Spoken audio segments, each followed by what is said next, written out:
We still offer them everything we have, but it doesn't mean they can kind of take what works and let go of what doesn't. Sure. You know, and so this is really kind of a broader concept of, don't we trust that our kids know? I think you gotta have a dream. The School of Greatness. Really? Yeah. Please welcome Lewis Howes. I'm curious, what do you think is the biggest challenge with parents today who have kids? The biggest challenge, and also, we'll start with the biggest tool that you wish every parent could learn and master to have a better relationship with themselves and their kids. Compassion. You know, going back to what you just said about we're raised a certain way and that's our experience. And a lot of us, you know, I talk to parents and they'll say, well, I turned out okay, so I'm just going to do the exact same thing. Or I'm going to remember what my parents said to me. And even parents who say, you know, I'm never going to do what my parents did. And then it just becomes an autopilot thing, right? Why is that? Well, because if you haven't, you know, launched into kind of a self-awareness place where you're really considering, why do I do what I do? Why do I say what I say? If you haven't, you know, taken that journey, and it's ongoing, it never ends. But if you haven't looked into that, then of course you're going to do what was said to you. It makes complete sense. You know, whatever was said to you is what you will say because you're confronted with the exact same kind of situation. But the reason I say compassion is because you have to recognize that parenting is going to be messy. And you're not going to say the right thing all the time. You are going to go back in time. You are going to say things that maybe you wish you could take back. You are going to have experiences that you wish you could do different, but that's all part of the process. And compassion is, okay, let me try that again tomorrow. Or let me recognize that like you said, I didn't get this when I was young. And so I'm having to build this bridge between, you know, not only am I having to be with my child, but I'm having to work on myself at the exact same time. Oh gosh. Right. And you're realizing all these things from childhood that maybe you didn't get, and Absolutely. you got to heal and process. And right. It's the greatest mirror. Like, I felt like before I even had kids, like I love laughing at myself at this because before I even had kids, I started doing all the self-help stuff. I started it when I was like 16 or 17. Yeah. Okay. My parents did something called Forum. Have you heard of Forum? Of course. Landmark. Landmark, exactly. My mom did it for like 30-something years. Absolutely. I think my parents did one weekend, but they ended up coming home with all these books and tapes. So I was listening to Wayne Dyer, I was listening to Brian Tracy, I was listening to all these things, like in my car, like tape, you know, I'm 50 years old, you know, it was like a cassette tape, exactly. And so I've always been thinking about these things, and there's been fits and starts, but so I thought, and I'm a teacher, you know, elementary school teacher. I am a social worker. I'm a clinician who works with kids and families. So I thought when I became a parent, this was just going to be, you know, just kind of like my experience with kids already. Sure. It's completely different because I am confronted with myself. What was the biggest thing you had to face personally for yourself? How they made me question who I am.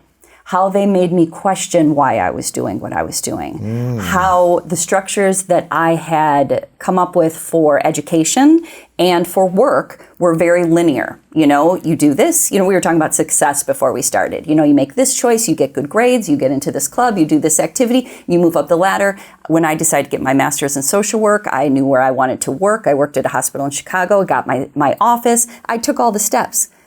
With parenting, it's nothing like that. It's a lot of being very present with your children, whatever they need in that moment, thinking that you have the best, sleep plan ever, and they do not take naps when you say, you know. Right. I remember one book specifically, and I won't say it, but it would say your kids should take naps at this time and this time and this time. It doesn't happen that way. Right. They're human beings. Yes. So it makes you question kind of your whole format for how you live. And you know, I could launch into all the issues that I dealt with I had an identity crisis. I was, you know, raised by parents who were like, you can do anything you want to do. You can grow up and have this career, which I felt like I did. And then when I became a mom, it wasn't about me anymore. I had a very, I struggled with how I was completely engaged and overwhelmed and bored to death at the same time. Because it was the same kind of thing. Same routine over and over. And I knew that's where I wanted to be. Wow. I wanted to be a mom. I have 3 daughters and I love them dearly and deeply, and I love the choices I've made. but it doesn't mean that I didn't have a loss at the same course. time. My sister just had her first child, and she didn't think she was able to have kids for many years. She's gonna be upset if I don't know her exact age, but she's 43, I believe. And it was kind of like a miracle because for 5 years she was trying to have kids, couldn't have kids. And she just kind of let it go. I guess, I'm not going to have kids. And she was really saddened by this for a number of years. And then she got pregnant randomly. And it was kind of like, oh, wow, okay, I guess I'm going to have this child. And then she started to realize after many months, there's going to be an identity loss.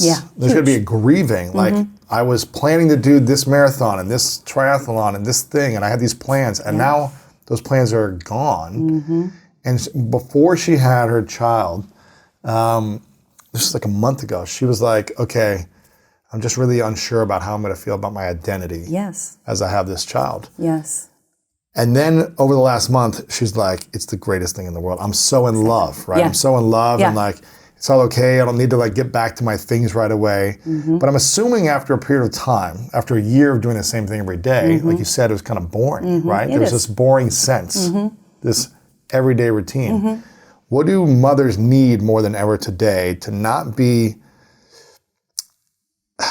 seduced by the charm of social media, what all these other moms seem to be doing? How do you create excitement and adventure in your life, but also appreciate the day-to-day moments of boringness? Well, the two things that I think of, and again, I didn't, my girls they're teenagers, so obviously I've dealt with social media as a mom, but not in those early days. Right, you didn't have it. I didn't have it. So, but I think the answer is pretty much the same in that, first of all, you do need to have, if you are in partnership, I work with a lot of moms who are single moms, so this isn't always the case, but if you have a partner, to start very early with sharing all the responsibilities. Really? Yeah, absolutely. It was something that with my husband, when we had my first daughter, we hadn't really, that was another part of the identity crisis, where he kept going and achieving, and I kind of came to a standstill. Yeah, and you stayed home and he was out. I did. And again, my choice, something we had discussed, it's like, this is what's difficult. It's very paradoxical, because when I talk about it honestly, it doesn't mean I would do it differently. It just means two things are happening at once. And with our first daughter, I had a big, I write about it, but I had a big breakdown at about 6 months where I realized I was leaving for Target and I had to ask him if he would either watch our daughter or should I take her. I was asking permission, and I had a big breakdown about, why do you never have to ask permission to go anywhere? You just keep going. You just keep doing what you're doing. And I feel like my life is she and I, and you either come in when I ask or you don't, and then I'm left. And so it really began a conversation for us that is ongoing. We talk about it all the time because it still shows up. These gender norms, these roles that we play, they're very ingrained. I grew up with a dad who worked and a mom who was a teacher, but she stayed home with us, and I knew that was something I wanted to do. And he had a very similar situation. So you really have to have an ongoing conversation about, how do you want this to look? What kind of relationship do you want with your children? What kind, do you want to be the one making lists and saying, do this and do that? Or do you want your partner to have the exact same experience as you do, where they're learning on the fly? So partnership is one of them. And then community. I mean, I know that everybody says it takes a village to raise a child, but I can't say how important that is. If it be other family members, we didn't have a lot of family around us, but we had a little. And then friendships and people who are going through the same thing. Other mothers where you can see the reality of parenting versus the social media aspect of parenting, the day-to-day. When did it get to a point where it didn't feel boring anymore for you? When it was like... Well, there's still aspects of it that are, because you're dropping a kid off, you're waiting for 2 hours at a rehearsal, you're sitting there. You're on their time now. Exactly. So there are parts of it that just are. There are things that you do that are repetitive and you're committed to them, but there is a sense of, when can I get to go do my thing? I'm focused on everybody else's. But I would say that when your kids are really little and they start being they're moving more, they're, more social, maybe they're spending time with, you have a play group, you're not bored anymore. Then you're super busy. I think the deepest boredom is when they're infants. And again, it's like, sometimes it's wonderful where you're taking naps in the middle of the day with them, or you're enjoying reading a book. It's funny because every part of Zen is, this book is part of its paradox, that you don't get to have it one way. If you are having, wonderful experiences often mean you're giving up another experience. And so you're making choices, and the hope is that you're going back and forth a little bit. The hope is that you get to have both, but maybe not at the exact same time. Sure. Mm-hmm. What would you say are the 3 biggest things that stunt children's growth that parents do today? Not listening. Having, when children are telling you who they are, and you say back to them either in some version, no, you're not, or you can't be that, or it's not okay with me. And you can see how that gets to be close to cruel. If a child is saying, I'm this, and you're saying, I'm not going to let you, that is a big breakdown of connection. I think I started by talking about compassion. And I think that the reason that I talk a lot about self-compassion and, having some grace with yourself is if you're practicing that, then you obviously can do that a lot easier with your children. Compassion. Exactly. Yeah, of course. So I think compassion is another one. And then, we were talking about play before we started, or you guys were, and fun and humor. I think that one of the reasons I have enjoyed parenting is because I have tried to be fully myself in parenting. I think a lot of parents like to take on a role of parent and be a certain way with their kids, and then they're different with their partners or with their friends. And I have tried to be every aspect of who I am with my kids, which means I don't know if they'd say I'm funny, but I try to be funny. I dance, I sing in the car. I have my own style. I talk to them I love pop culture. I talk to them about it all the time, ad nauseum. My music. And so I'm sharing with them who I am. That's cool. Yeah, that's been one of those parts of parenting where I think, we were talking about boredom or when things get difficult. I think one of the reasons it can get boring or difficult is if you're trying to be something you're not. I think it's been less of that for me as I figured out I'm just going to, instead of do the role of mom, I'm going to show up as myself as a mom. It feels different. Sure. Yeah. And what's the difference between, I guess, positive parenting and toxic parenting? Well, they're extremes, and there's always something in the middle, right? Those are the binary, toxic, and positive. And I think they're not that we ever want to add toxic in. It's not that, but there are sometimes things we say that we didn't realize were going to hurt our children. Maybe there's things that we, talking about listening, sometimes we are doing our best to listen, but we miss something, and it really can offend our children or make them upset. And they may feel like that's toxic. That word is used a lot now, right? But really, we're in this situation, have some grace. I would really like to hear and understand. I just missed a point, or let me sit down and rest for a minute so I can actually hear you and not be on the go so much. Yes. I think positive parenting, I think about positive psychology when I think about positive parenting, in that positive psychology, the gist of it is I'm going to notice what's working. I'm going to focus on what's working. I'm going to pull from the strings of what's working. So instead of being with kids and figuring out what's wrong or worrying about why they're different or how do I get them to do this, I'm going to focus on what makes them them. And I am going to pull from that.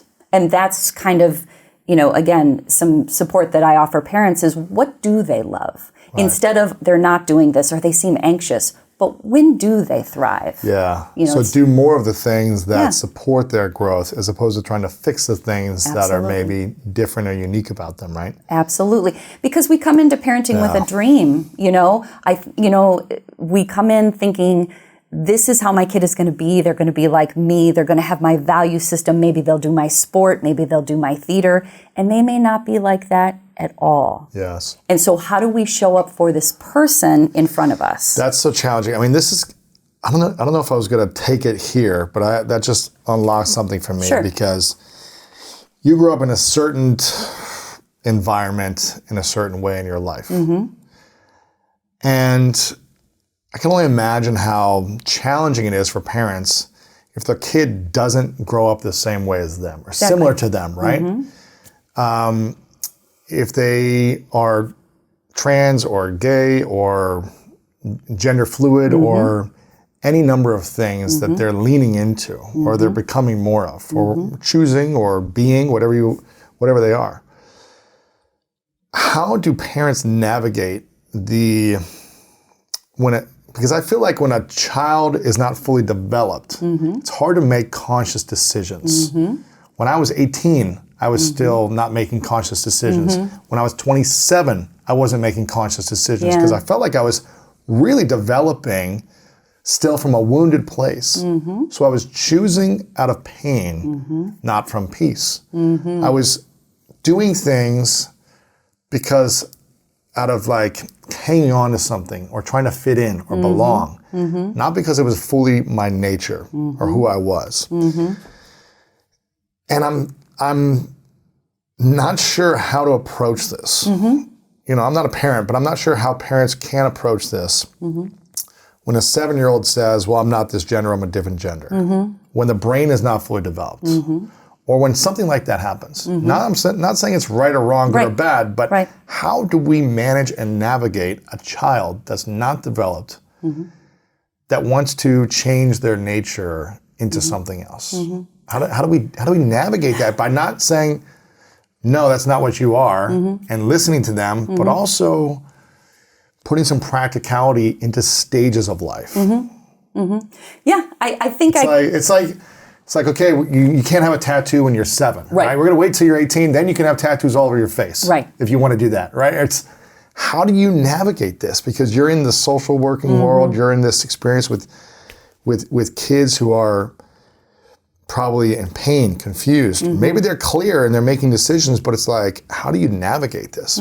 Because a lot of these things weren't as present 20 years ago, right? Right. Well, or there wasn't a space for them to share it. That's always the question. Maybe there was a shame that they couldn't share it, right? That's I hear that from parents all the time, like this seems new, and it's really not that new. It's just now we have an environment where there's an opportunity to share who you are. And I think I look at it from two sides.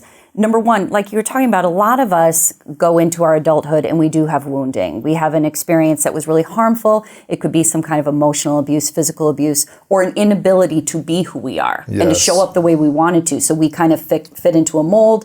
And that in itself creates a sense of not knowing who you are, misalignment, wounding. And so the hope is, one part of it is when you're raising your child, maybe to not do that. Don't do that to not create that wounding. And so they can not have to, I always think about, us as onions, not have to unpeel all that going through, instead of like we're constantly working on what happened in childhood, maybe, there's no way to get it perfect, but decrease the likelihood of these deep wounds. How do we do that? By listening to what they're telling us. Now, the thing is to your point, I can't speak for every child who is thinking about their gender or their sexuality or even just something about the sport they want to be in or, I can't speak for everybody. But I feel like if they're telling us something, we show up and we listen and we do our best to walk through it with them. Does it necessarily mean not every situation ends up in something that is irreversible? Not every situation is different. But I can tell you, that I work with a lot of families who are walking with their children right now through things that they couldn't have imagined.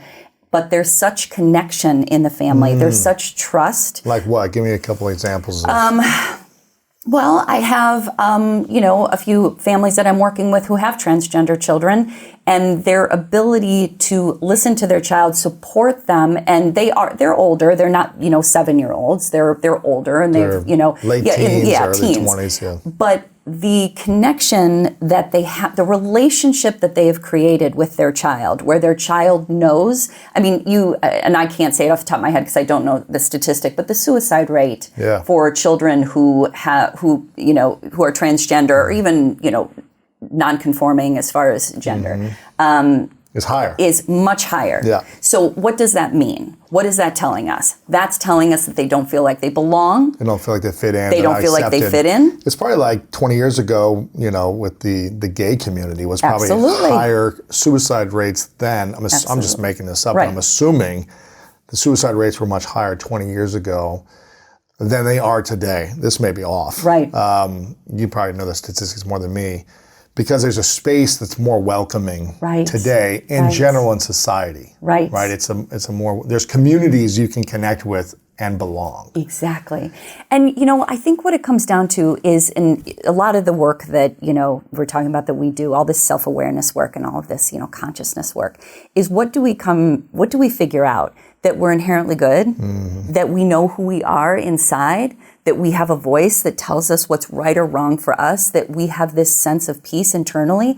So doesn't that 7-year-old too? Doesn't that 14-year-old and 18-year-old? And do we trust that, and we still guide them with, our, the value system that maybe worked for us, or we still share with them the sports that we loved, or we still offer them everything we have, but it doesn't mean they can kind of take what works and let go of what doesn't. Sure. And so this is really kind of a broader concept of, don't we trust that our kids know who they are too? If that's what we learn about ourselves, and it takes us all this work and unwinding, but then we're like, oh wait, I can trust myself. Right. Who I am is a good, decent person. My choices have been important and valuable. This is what we're learning. So, and kids know this bigger. They understand this in, especially when they're little, they kind of don't care what you think. That's a lot of time, and I mean that with a great deal of love and respect. Sure. They're like, this is what I want,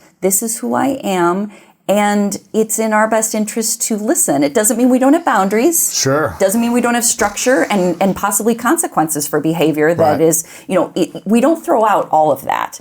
But there is a place where if we say to our kid, yeah, I know, you're telling me who you are and I'm listening. Sure. I think that's what builds connection in families. I hear you. And I also know that if I didn't have great discipline and mentorship and tough love, we need that too. I probably would have made a lot of poor choices. Absolutely. That might have affected the rest of my life. Absolutely. So it's kind of having that balance, I think. Yeah. It is. And that's why it takes a village too. Because one thing that I think about as a parent, I'll just talk about myself personally, take the social work piece out of it, is the way I think about my relationship with the girls is I want them to know that I have their back, that I'm there, that I'm listening, that I'm not there to judge, but I'm there to support and help. And these words can, it's sometimes easier in real time to know what that looks like. But there's a lot of other people in their life. They have coaches, they have teachers, they have aunts and uncles and cousins that are also supporting, guiding them, holding them accountable. I sometimes think about, the amount of pressure that they feel, not just my girls, but everybody, from peers. For them to have all that pressure at school and in whatever environment, and then to come home and have the exact same type of pressure. And have no relief. No relief. Nobody's saying, hey, let's just sit down and talk about this. Because the thing that I hear the most probably when I talk about what I mean when I talk, Zen parenting, is people think it means permissive parenting. That you just sit there, you just show up, let it be, let them do what they want. That's not it at all. Actually, when my kids were young, I was quite a strict parent, meaning my expectations were very clear. There were things that I expected them to do. There were boundaries that they knew couldn't be crossed. But that doesn't mean I can't hear their perspective on it. I remember, when my 12-year-old came to me and said, I'm ready to see this rated R movie. And I was like, okay, tell me why. And she gave me all of this information and I said, yes, but not yet.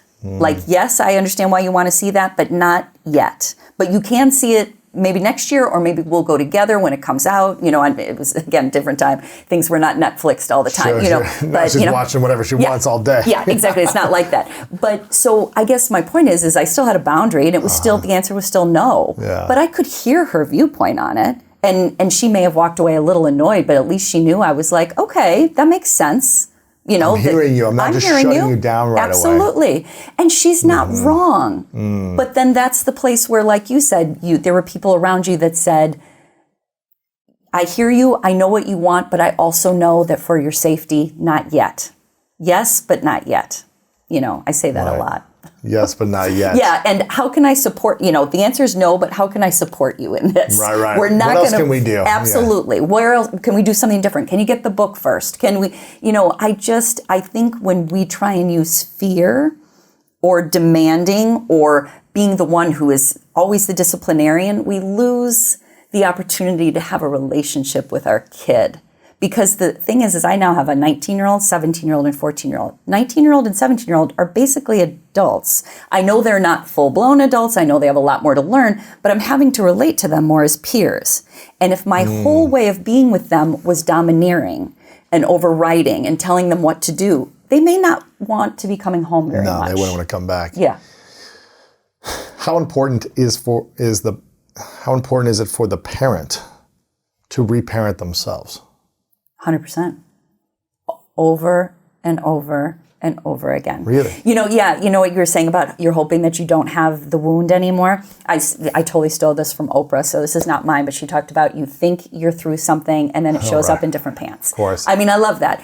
And it doesn't mean that it's like something festering or something you should have looked at in therapy. It just means that you're constantly reparenting yourself because it comes up again in a different way. I was so good when my kids were little about separating my life from theirs. When they were struggling with friends or whatever, I didn't go into it with them. I would always say to parents, you've already been through middle school. Don't go through middle school again. Just show up for them and be there for them and be, separate. But when they got to be about 16, 17, or 18, I really was like, I felt like I was having the same feelings they were having. And a lot of that, I tend to be very, many people are in this field of work, very, empathic. I'm an empath. I feel what people are feeling. But it was really porous when they got older, and I had to work really hard to make that separation again, to realize that it's not my job to go through it with them, which is very much my history. I thought everybody needed me to have all the emotional experiences with them. I thought I needed to save everybody. It sounds familiar with you. I thought that if my emotions were not present for people, everyone was going to fail, which was never the truth, and no one ever said it. I just thought that. You felt that way, though, yeah. So it shows up again and again. What was the biggest fear or wound that you had to overcome or heal since you've been a parent? That I wouldn't be able to either have the right answer or help them with something significant. And I think it even goes deeper than that, if I'm going to be honest, that I would somehow harm them or that they would get harmed on my watch. Ooh. Yeah. That's still a real one. I have 2 drivers now. That's not easy. They drive. Oh, yeah. That's tough. Yeah, it's hard. And they get frustrated with me when I'm, in the passenger seat and I'm doing this. Of course. Watch this, watch that. Yeah. Watch it. And they're like, Mom, you drive. I mean, my husband does not do that. I do. But I'm like, this is a very strange thing to have you be in charge of a vehicle. And they're wonderful drivers. They did all the good things. Right. But in a moment of like, well, let me check my phone for a second, you just never know if you're not aware. You just never know. So you got to be paying attention as a driver. Yeah. I think as a parent, one of our biggest fears is loss. And having them be harmed by someone else, by us unintentionally, or by something we didn't look out for. It's the world. Oh my gosh. How important is it in Zen parenting with the person you choose to have kids with? How important is it to be in alignment with that person? And really, what conversations should you be having before you have kids to create a Zen family? I would say it's hugely important because you're going to be forever connected. So I obviously have a lot of friends now who are divorced, and How many friends would you say have been divorced since in the last 20 years ago that you knew that? It's 50-50. 50-50. And how many of those parents who are still married are happy in their marriage? I would say, this is a weird 2 out of 5? 2 out of 5 are still happy. So 20% of that 50%. And I'm using like people that I'm thinking of specifically. Of. That's not like a real statistic in the world. Sure. But that's just of your experience. circle, of your experiences, of things you see, things you hear, you work with a lot of people. 50% have divorced. Yes. And then 20% of the people still together are happy. Now it doesn't seemingly happy. Seemingly happy. There are those other couples that, those parents I'm thinking of, they have opportunities where they are, they're choosing treatment together or therapy, but I can't say that they're happy. They're in conflict, or Correct. they're just sticking it out. They're just sticking it out. There's a lot of when the kids leave, it'll be better. Man. Yeah. So it sounds like the person you choose to marry Yeah. and have kids with is Yeah. hugely important. It is, and you're gonna change so much after you have kids. So I think in answer to your question, if I was to sum it up, you have to be, the hope is that you're with someone who is willing to talk about these challenges, be vulnerable enough to say, I'm not doing this well. I need support here. And also say, you are doing this well. Maybe you can help me or you can take that on. Like just the simple thing of the driving. I was able to say, I like to be good at everything. I want to be but I said, to my husband, please be their driving person because I'm not helping them. And I will do my best to calm that inner anxiety that I'm having, but I kind of feel like I don't want to do that on the fly with them. Can you be that person? And that sounds like a very simple thing, but to be vulnerable enough to ask that, and it can be much bigger than that too. Like, will you come with me? Will you help me? I'm still struggling with this. Or I think the thing that I would give my husband a lot of props for is if I see something that's going on with the girls where he's responding in a certain way, I don't say anything in that moment to create an art, where it's like I'm pitting myself against him. But later I may say, when you said that to her, it sounded as if you were judging her. And he's very good at saying, really? Like he's not angry with me for pointing that out. And I'm also, it's easy for me to say, I'm not sure I'm right about that. You're also not making him wrong. Not at all. Judging him. Not at all. You're just saying, hey, I noticed you said this thing and I just wanted to be aware of it. It could sound like you're judging. It could. And that's what it sounded like to me. Which is more receptive to hear something like that from, the partner's point of view probably, as opposed to, you were such an just then, you treated her like crap. You said this and look what you did. And that's not going to go anywhere. It's not going to work. That's not Zen relationship. It isn't. And especially if that's done in front of the kids. Oh my gosh. Then they know who to go to for whatever it may be. Exactly. But that's the part of that, the reason he can hear me is that when he comes to me and says, hey, I don't think you're paying attention to this, or are you sure this is right? I also say, I don't know. Let's talk that, I'm willing to hear where he's not sure my choices are correct either. Mm-hmm. So there's a willingness to do this. And it's doing it together. It's holding each other accountable, but not in a competitive way. Sure. There's a lot of competitive parents out there. Why are parents so competitive and not collaborative? We've been taught to be competitive, don't you think? Isn't school competitive? Aren't sports competitive? Our workplaces can be competitive, and we think that's the way we demonstrate our worth. So sometimes even in our partnership, we want to win to show we're the most valuable. And I'm saying it very bluntly. I don't think anyone's literally thinking that as they're doing it. But there's a sense of, I want to be considered good. And so let me show you how you're not, or you're not good at this. Or let me show you how I'm better than. I'm better than that. Even if you're not bad, let me show you that I can do this. I'm better. Yeah. What happens to a marriage or to a family when the parents are in competition with each other as opposed to collaboration? The kids don't know which way they're supposed to go. The value system that maybe you're trying to impose has gotten muddled for them, where maybe they'll show up one way for one parent and one way for the other parent. I think probably the worst thing, the most general thing I could say, is that they will not go to the parents anymore. They don't want to create more conflict between the parents. This is the other thing about kids. They want their parents to be happy. 100%. 100%. Maybe even if the parents aren't married, even if it's a divorce situation, they want them to be happy, because if their parents are okay, they don't have to take care of their parents. They can actually show up to their parents maybe with their own issues or problems. But if they feel like their parents are struggling constantly, that creates a load on them.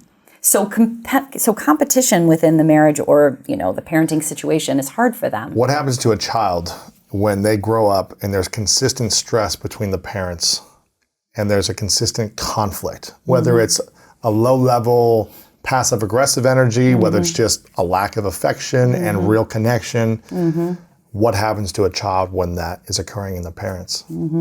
Well, you probably know a lot about how the body keeps the score, yeah? So there's a lot of things going on inside of them where they just have certain feelings or fears, because you have to think about a childhood fear. When your parents are in conflict, there's a lot of things that may come up for you, that your family will be unstable, that you'll have to move, that you'll have to choose between parents. Even if you don't understand it completely, there's something unsafe. You know there's something uncomfortable. So if you grow up in an environment where it's always contentious or where you're not sure who you can depend on, you kind of carry that with you. And it shows up differently for all people, so it's not one way.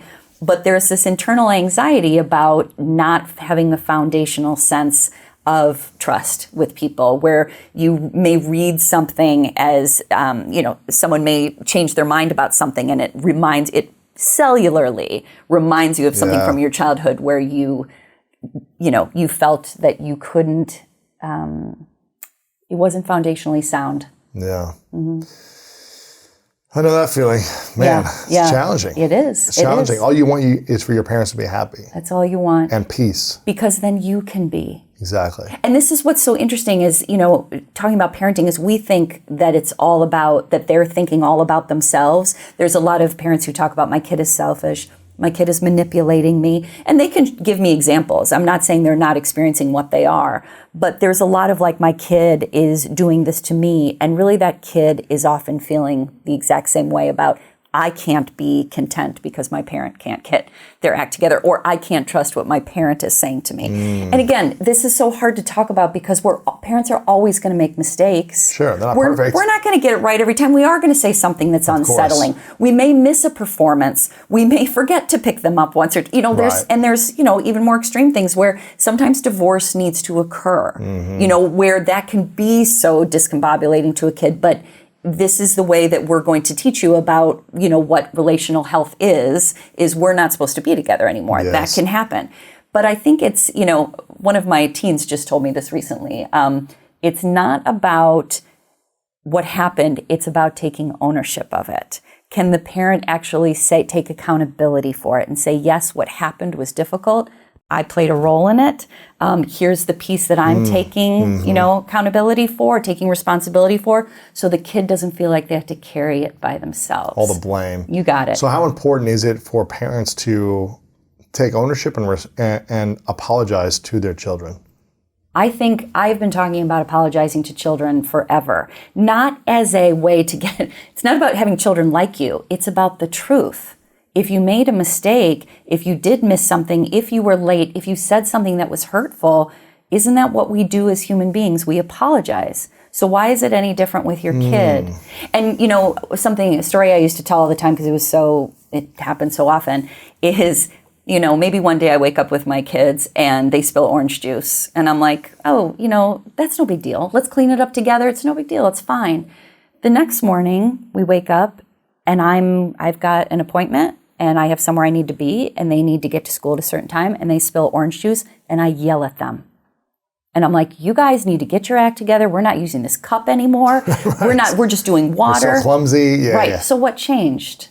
It wasn't them. Right. It was my experience that changed. So in that situation, later that night, I'm sorry, this morning, that wasn't about you. I was late. I was feeling pressured. So I got all upset and angry, and I'm sorry about that. All you're doing is removing the feeling that they did something because they didn't. That was our emotions. And another track, emotions are fine too. I was upset this morning.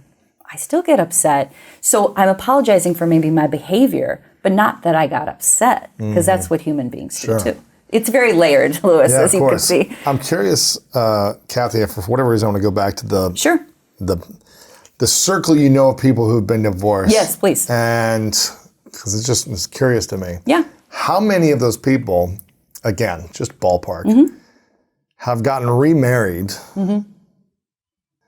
and had a second wave of children that have made it, that are not divorced, and have made it and are happy in that second marriage with a second wave? Do you know any of those people? Yeah, absolutely. Most of them are men.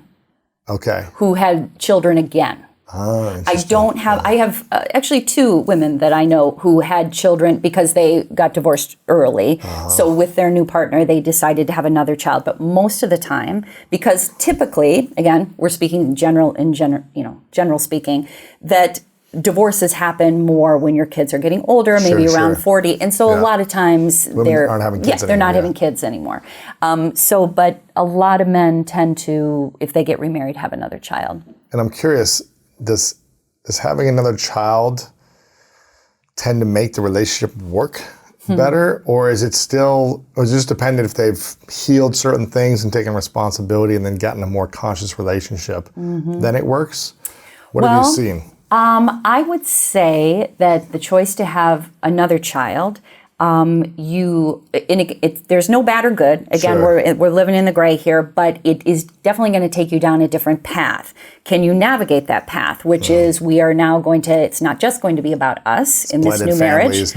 We are a blended family, because that's another thing when you're bringing children from one family and another family, paying attention to those kids and how they are blending. But if you're bringing yet another child in, which can be lovely and beautiful, but as the new parents, you are navigating a new relationship and you are raising a child. Many people can do that. Again, if we go back to what we were saying about if they are willing to talk about it, if they're honest with each other, if they can be vulnerable, if they can have self-compassion, everything is doable. Yes. But do I think overall having a child will make them more connected? Not necessarily. I think that that they may stay together because they have that child, but there is no, as we know, there is no perfect way to do. There's no absolutes. Sure. Of course. Yeah. Of course. It seems like mental health, emotional health, and also physical health is a big challenge for kids these days. Obesity. The percentage of obesity in children is greater than ever. I think it's a third of kids who are now obese. The mental stress, the emotional stresses that children are facing. Where is a majority of these things coming from? From a sickness in mental health, emotional health, and physical health. Is it from parenting? Is it from society? Is it from social media? Is it from a lack of discipline? Is it from this is just how it always is and it's coming out in different ways in this generation? What are you seeing?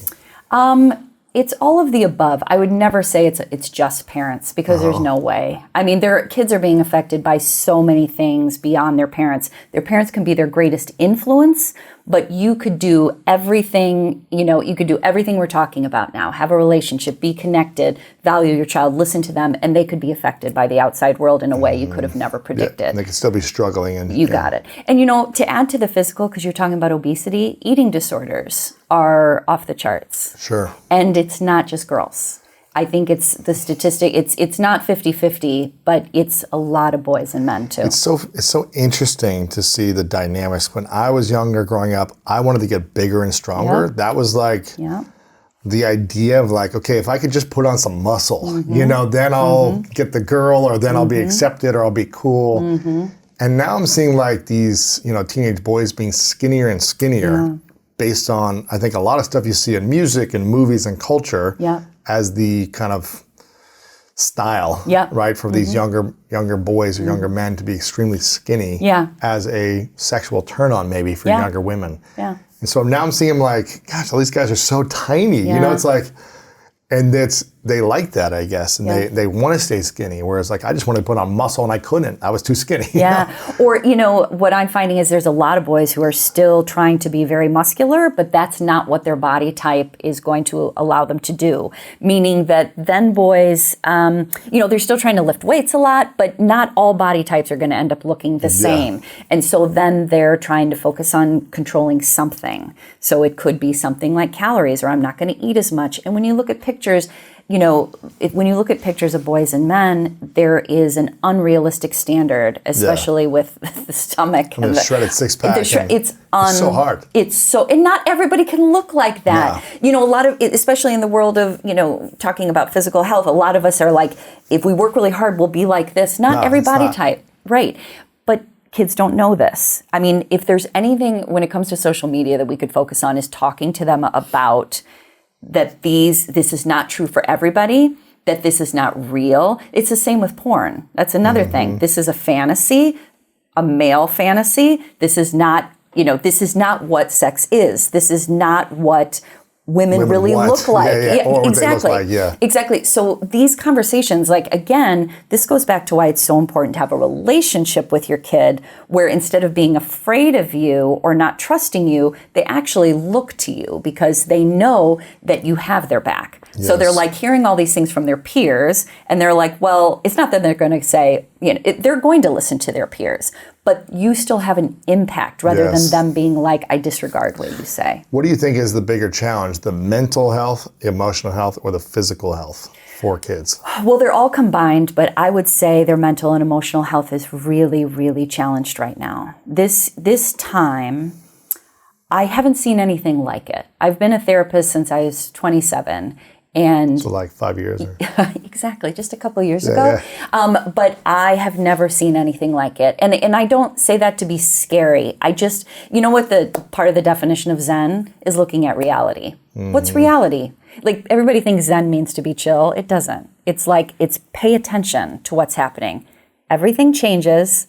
Everything is connected. Pay attention. That's what Zen is. It's like actually rather difficult, right? Because we don't want to pay attention. No. But the truth is that children are struggling with their mental wellness. And your question before is, what's causing it? A lot of different things. But I feel like what is the antidote or what can help? Relationships. With parents or with... Yeah, definitely with parents. I think that's number one because they were the ones who are, again, most influential in their the lives. Guides. Absolutely. Having other people they know they can depend on. Like when my girls turned 13, I had a party for them. We called it their 13-year-old party, where I invited over a bunch of women in my life and women they know. Yeah. That's cool. It is so cool. And they sat around and read my girls' letters and talked about things that they had done at 13, things that they wish they would have known. And then they said, just so you know, if you can't go to your mom for something, you can come to me. That's pretty cool. Right. And I had my niece who was 16 who was there. So something I've told my girls that they have 100% permission to do is if you can't come to me, here's all these people you can go to. Go to anyone else here. Exactly. Because then that helps with the sense of belonging. That helps with the sense of I'm valuable and important. That helps with them not feeling... Loneliness is another epidemic, more with boys and men. But why is loneliness more with boys and men than it is with women? Because you guys don't have the emotional language to share how you're feeling. You guys don't have the permission to be vulnerable. The acceptance. When you do have the ability, like you do, to be vulnerable, and you have people around you who you can be vulnerable with, but that's not always reciprocated by other men, and so the conversation can stop really quickly. You guys don't have the social. It's not a social norm. It's becoming more of one. It's changing. My husband runs a men's group, and the reason he started it was because I would go out with my girlfriends for like 30 minutes and come home and be like, and here's what's going on. And, she told me this and she's having great success here. And he would spend a weekend with his guy friends and come home and not know a thing. I'd say, how are they doing? How's the kid? I don't know. Yeah, we just went to the bar, played sports, or watched the game. Absolutely. He had no information and he felt empty with that. So he wanted to create relationships with men where they could connect. So, it's an epidemic, but we are, even this discussion and letting men know they're not alone in being lonely. Like, I think men think they're the only ones. Yes. So that's why I'm not going to speak about it. And, same with boys. When I did my last book, The Masking Masculinity, I was on a tour and a few hundred people would come to each event, right? And it was typically around 50% men, 50% women. Yeah. And I would ask the audience, I would say, for all the women in the room, raise your hand if at least once a week you connect with a girlfriend or your mom or sister or a girlfriend and talk about your life, your insecurities, your vulnerabilities, your challenges in your relationships or work or your identity issues, your body image issues. Yeah. And just raise your hand if once a week you do this, ladies. And almost every woman in the room would raise their hand in every city around the country, right? And I'd go, keep your hands up if you do this every day.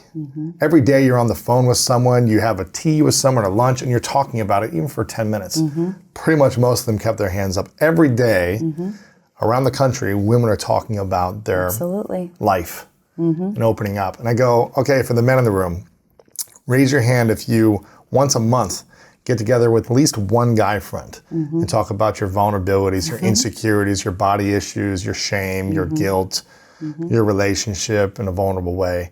And then maybe be like 2 or 3 guys out of like 150, 200. And go, are you guys part of like a monthly like mandatory church group? Right, That's like, it's often in church, you yeah. get this together and pretty much they're like, yes, they're kind of like laughing. Yep. And I go, raise your hand, guys, if you do this once a year. And most of the guys would never raise their hand, right? Yeah. And I go to the women in the room, what would it feel like if you only got to share once a month, or you only got to share once a year with someone how you felt? Or you never got to share, because most men never do. They keep these things to the grave, how they're feeling. And the women are like, I couldn't survive. I'd kill myself. We'd implode. I'd kill myself. They'd be like, Exactly. that's not possible. I'd go crazy. And I go, well, imagine what's happening to a lot of the men in your life who don't feel a safe space. And I think the challenge is I'm hoping it's shifting, but a lot of the younger women say they want their men to be vulnerable, but they don't have the emotional ability to witness a vulnerable man. Absolutely. And then therefore they're like, I don't feel safe, I'm freaking out. If you're crying and you're broken down, Yep. I can't break down. And so don't do that again. You know, they're not available to like embrace a 21-year-old, 30-year-old, 40-year-old man because they haven't worked on receiving and accepting that and seeing that as a healthy, conscious, and really sexy thing. Yeah. You know, and I think if women can learn that with their male partners, there can be a lot more harmony in relationships, which would create more harmony in marriages, which would create more harmony in parenting. Exactly. It's that is how it goes. It cycles. Gender norms, you know, I'm writing this book, so I did this section on gender norms, but the majority of it is about men and how the gender norms are hurting you. Absolutely. I mean, obviously I talk about misogyny and I talk about what we're dealing with in this culture. It's all real. Again, reality. Absolutely. We have to look at the truth. But men suffer exactly. a lot. We Men die more, men Exactly. commit more suicides, men do more manual labor, men are more in prison than women, men have to take on wars and are dying in wars, or taking on this physical and emotional pain. I'm not saying women aren't taking on their own pains, right. but Well, there's a lot reality that men don't live as long. Absolutely. For certain reasons, you know? And I think some of men's pain is often what, and when I say what they do to women, what I mean is it's this cycle. Because they're not able to heal and accept it, and they Exactly. can't express themselves. Exactly. And it's not okay, but that's where anger and reaction comes from. Imagine, like if I go back to the women in the room, I go, imagine you didn't get to talk about this all year, how you feel. I go crazy, I'd kill someone, I kill it's like you hear these things, well, why do you see guys shooting up the world, you know? Exactly. When they didn't have a space to have healthy conversation. Yeah. Not as saying it's okay or agreeing with the reactions of men or the actions, but there's a root behind that. Absolutely. And women got to start seeing men as vulnerable beings as well, Yes. and allow the space. Yes. And not look at it as a turnoff in an unsafe environment. Yes. Because otherwise, the man will never want to be a turnoff to a woman. Will never want to create a moment of tears and be like, suck it up, stop crying. Why are you crying? Why, be a man. You see this on the Johnny Depp thing. Oh, yeah. Oh, where, yeah. Or what's her name, Amber? Amber Heard, yeah. She's like, don't be a little crybaby. Don't be a baby. Why are you crying? Be a man. Suck it up. No one will believe you. No one will believe you. You're being a little baby.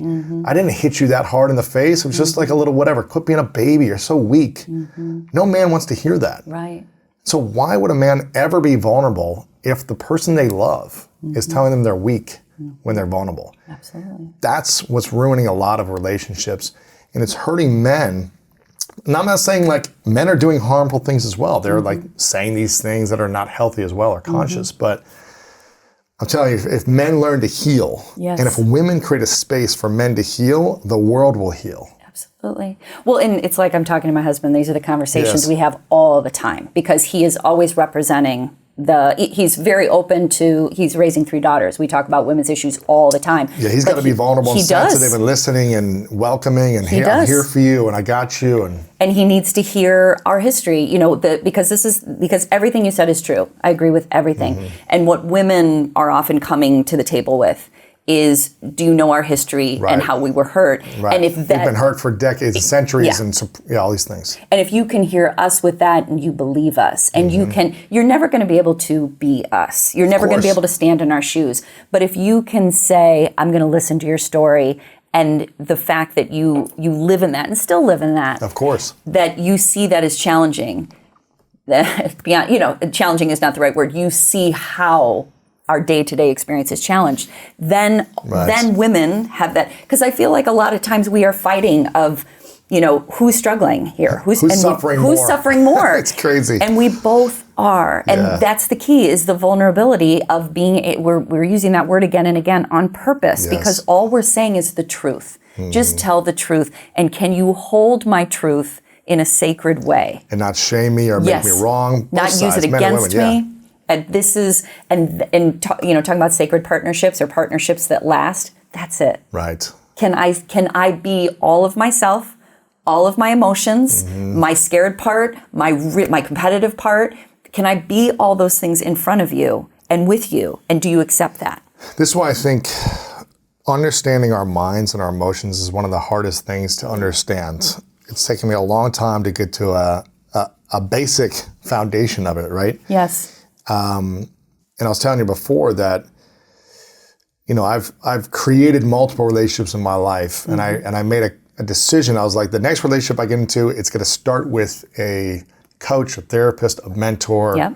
creating exercises for us, having emotional accountability, and allowing us to continue to heal individually Yep. within the relationship, so we can hopefully thrive in a harmonious environment. Yes. And it's been a beautiful journey to be in therapy every 2 weeks in a new relationship, and also do it individually and then also do it together, because the emotions and the mind can always play tricks on us They sure can. and could rule our lives if we allow it. I remember growing up feeling crippled by my emotions for weeks, sitting in the fetal position in my college dorm room because my ex-girlfriend didn't want to get back with me or something, whatever. Like, the emotions were so strong that made me immobile. And I didn't know how to navigate or process in a healthy way. And I think if we learn the art of emotional regulation Yeah. and integrate the healing process, it's just going to make us better humans, Yeah. individually or in relationship or in parenting. Exactly. And I'm sure, have you read Susan David's book about emotional agility? No, she's great. I've had her on. Yeah, Okay. she's amazing. So that language, incredible. agility. It's incredible. I know, because I've always talked about emotional regulation. We have to, and it means something similar, but agility, the ability to move in Yes. and out. I get such a visual when she talks about that. The ability to be in this space, and that it's okay to be in this space, but then the ability Yes. to come out of it in a different situation, or to realize you can come out of it. And you don't feel ashamed for being in it in the first place. And, I feel like therapy with couples is like and again, I kind of always see things as pictures. What you're doing is you're creating space around your relationship so you have room to grow and change. Because one thing you're going to do in a partnership is you're going to grow and change. Yeah. One person might grow and change a little earlier or differently or faster. It's not a competition. Nobody's getting ahead of each other. But can you allow your partner to become all of themselves in your presence, if maybe you're still in a different, more idling place? And are you supportive of that? Because you guys are going to change. And that, I think that's, we were talking about divorce before. I think there's this unwillingness to allow a partner to grow and change, or a fear. Let's, again, call it what it is. I'm afraid. You're not, you don't do what we used to do. Right. You're interested in different things. You would have never been friends with this person 10 years ago. And instead, it's, I love you. And again, it's a big part of emotional agility and regulation. I'm afraid, it's uncomfortable, it's uncertain, but I trust you. Can we talk about it? Can I share with you how I'm feeling? And can you hold it? It's just very, and that's constant and ongoing. And that's a big part of parenting too, with our kid. They're growing and changing, and it's scary. Parents will say to me, their 14-year-old kid, they'll say, well, they used to want to go fishing with me when they were 10, and they don't want to go fishing. Right. I'm like, they're not 10. Right. And what they want to do now is so different. And can you allow them to grow and change? They'll come and go. They need you, but not in the same way that they did when they were fishing with you. So it's the thing about this that's nice, and you do these conversations all the time, you know all this, it's all the same universal principles. Yeah. With ourselves, with our partners, with our friends, with our kids. So we don't have to be different. We don't have to learn a new set of rules. I know. We just do the same things. Doesn't mean it's easy. Right. Yeah. I mean, it's difficult, but. What is something you wish you knew before you became a parent that you know now? Like if you could go back and tell yourself a couple of pieces of advice before you had your first kid, what would that be? The same thing it's the same answer that your first question, to be more compassionate with myself. I have been someone who's wanted to achieve and succeed and be good at things. And I've always had, there's ego in it, some of it healthy, some of it not. And that I felt that it should look a certain way and feel a certain way. And if I can do this or that, this will never happen.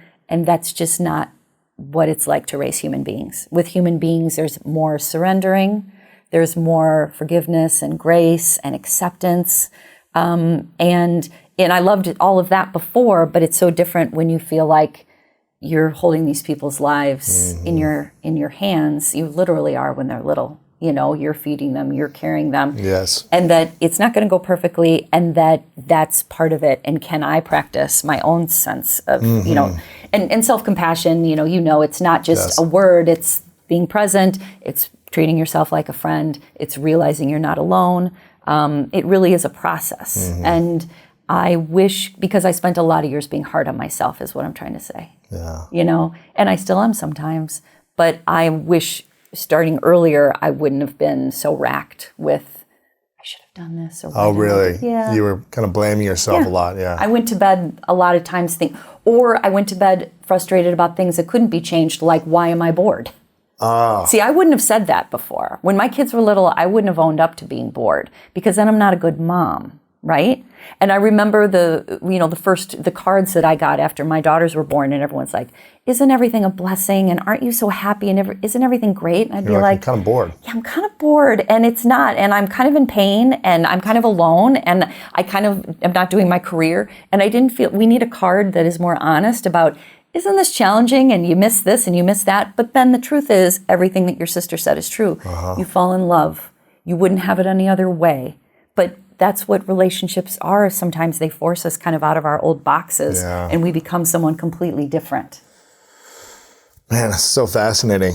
Zen parenting. I'm excited about this. I hope people get a few copies of this. Send it to your parent friends who are messed up. Send it to your friends who have messed up kids. All of them. Or healthy relationships. Send it to people. Zen parenting, caring for ourselves and our children in an unpredictable world. And I think a lot of people forget to focus on their health, their emotional, mental, spiritual, physical health first. Exactly. And they neglect themselves to be selfless for the child. But I think it's actually very selfish to do that. If you're not taking care of yourself at the highest level, you're not creating a symbol of what's possible. You're not creating a model of the way life should look. Exactly. It shouldn't be, I'm sick, I'm emotionally unwell, I'm exhausted, I'm drained, I'm mentally unstable. Right. Because I'm a parent and I have this child. It should be, I've got to figure out in a messy way how to make it work so that I'm taking care of myself in this journey as well. Exactly. I always tell parents, children don't learn by listening to your words. No. They learn by watching how you live. Everything. They observe it. Everything. You are role modeling everything. And that means that you can get sad because show your kids what sadness looks like and what tools you use to get through it. You can grieve. My dad died 5 years ago. I had a long grieving experience. I still get sad sometimes. I thought about him on my way here. He would have loved this. And that's okay. I talk about that. I have tears. They watch it. They know it's okay. And so it's not about show them how to be happy all the time. It's show them how to be a human being. Yeah. That's the goal. That's beautiful. You've got this book. I want people to get the book. Yep. You got ZenParentingRadio.com, Zen Parenting on Twitter, Instagram, Zen Parenting Radio, and all the places online. How else can we be of support for you? I would say the best place to find me is on the podcast. Okay. So my husband and I do a podcast together called Zen Parenting Radio. We have been in the business as long as you, about a decade. Longer than me. Yeah, 1 year longer than you. And we have these conversations that you and I are having every single week. Sometimes we have on thought leaders and experts, but most of the time he's a much more pragmatic, logical thinker. I am a much more, spiritual, emotional mom. And how do we do this in harmony? And we do. I think the feedback we get the most about Zen Parenting Radio is, I hear you guys struggling with things, but there isn't, there's still kindness. There's still listening. Compassion. A lot of people who listen are college students and couples therapists, recommend it to people. That's cool. So it really isn't about, we always say it's not really about parenting, even though it is, it's really about how to interact with other human beings. That's cool. So that's probably our biggest place. That's cool. Zen Parenting Radio podcast. This question I ask everyone at the end is called the 3 truths. Yes. So imagine it's your last day on earth, many years away, hypothetical scenario. You get to live as long as you want, but eventually you got to turn the lights off and go somewhere else. And you get to accomplish and create and be anything you want to be for the rest of your life. But for whatever reason, you got to take all of your work, your content with you. Everything you've ever said is gone, right? But you have 3 things you could share with the world, 3 lessons you would leave behind, or 3 truths. What would you say are those for you? Number 1 definitely would be self-awareness is essential. The practice of self-awareness, I don't think I've used 2 words more in my lifetime than self-awareness is the first step toward everything else. Number 2 would be grace for yourself, and also noticing it in the world, noticing that there's grace everywhere, that even in the most painful times, there's always something beautiful, even in the most painful times. And I would say the last one would be humor. Things are funny. I have gotten through life, just talking about our podcast again, the way Todd and I get through challenges, the way that I get through challenges with my kids, we have some good laughs about it. That's you good. can bring humor to everything, not at someone's expense, but just about things are nutty. Yeah. Like let's just call Just it have what fun. is it? Have fun. Have fun. Humor is healing. It sure is. It is for Big me. time. Yes. Yeah.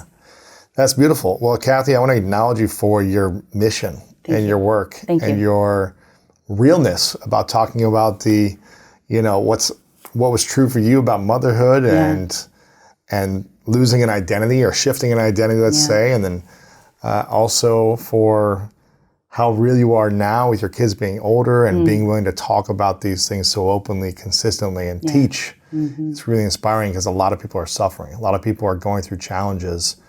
And I think there's more parents than ever are suffering in silence without the tools, without the training, without the opportunities for healing and growth. So I'm really grateful for your message and your mission and for your way of being in the world. It's really inspiring. Oh, that's lovely. Thank you for that. I appreciate that. And right back at you. I appreciate it. My final question, what's your definition of greatness? My definition of greatness is alignment. I love the word integrity. Integrity meaning that the way I'm feeling on the inside is the way I'm showing up on the outside. And if we can go through life with a sense of alignment and integrity, everything feels good. Yeah. Everything, someone we talk to on the street, our work, being with our children, we feel like ourselves. I don't think there's anything more important than feeling like yourself. That's where joy comes from for me. Yeah, there you go. Thanks so much, Thank Cathy. you, Appreciate Louis. it. Thank you. Thank Amazing. you. I think my mom and my sister were more naturally simpatico. They were just compatible in their temperaments. And I was a little different. And I think that has informed me my whole life. Am I likable? Am I worthy of love? And that's the core wound.